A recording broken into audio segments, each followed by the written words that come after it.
Comrades Marathon, we'll probably get 22,000 runners this year.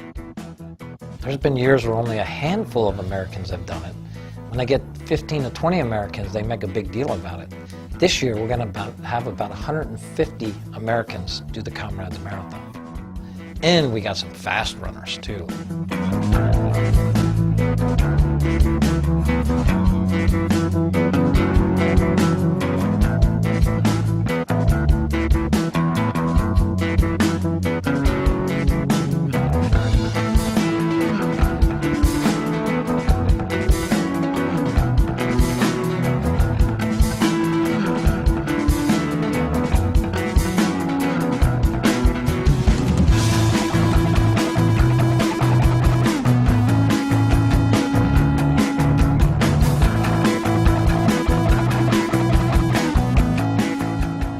You know, why Comrades now is a really good question.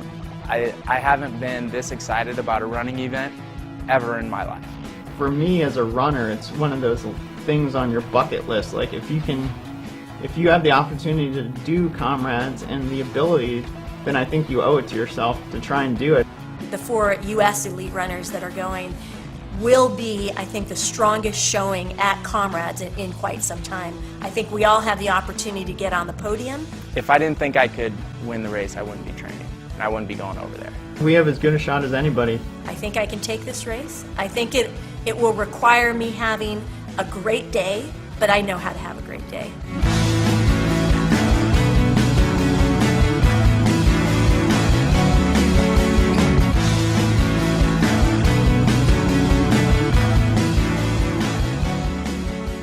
Three or 4 years ago, I was running very well on the road, and I'm not now. My road speed is not near what it used to be. I know that Comrades fetches the absolute best of the best of the endurance athletes, the ultra-endurance athletes on the planet. I think this is going to be the most fierce competition that I've ever faced, and I plan on being fierce right back. Our program isn't changing a whole lot for this than a typical marathon. We're going to be working different zones. Obviously, I'm not trying to run 5-minute pace. I'm trying to run like 5:45, 5:50 pace. Now, I've studied the course. I've studied almost every inch of this course.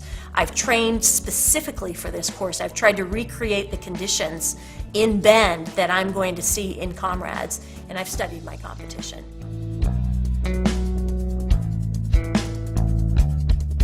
As I get farther along in my running career, I've met almost every goal I've wanted to meet in ultra running, as far as how I place in races.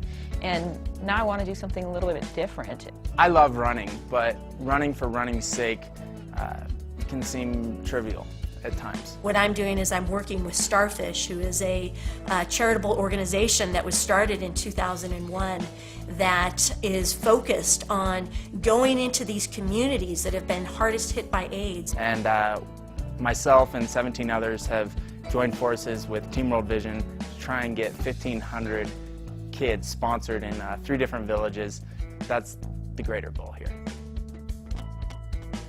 2.1 million children in South Africa alone will be orphaned by AIDS by the end of 2010. HIV and AIDS have taken some of the best people on the planet have died of this. But what's interesting about that is 90% of these children are not HIV positive. They have the opportunity to help turn their country around.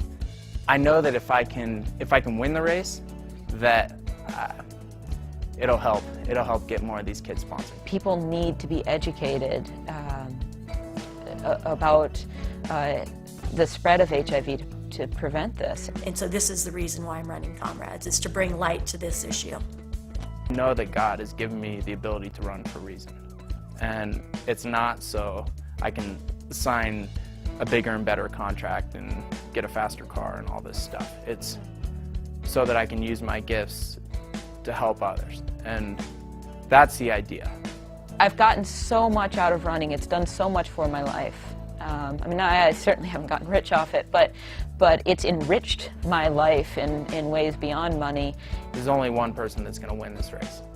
Only one that's going to cross that line first in Durban, but we get these kids sponsored and there's going to be 1,500 winners.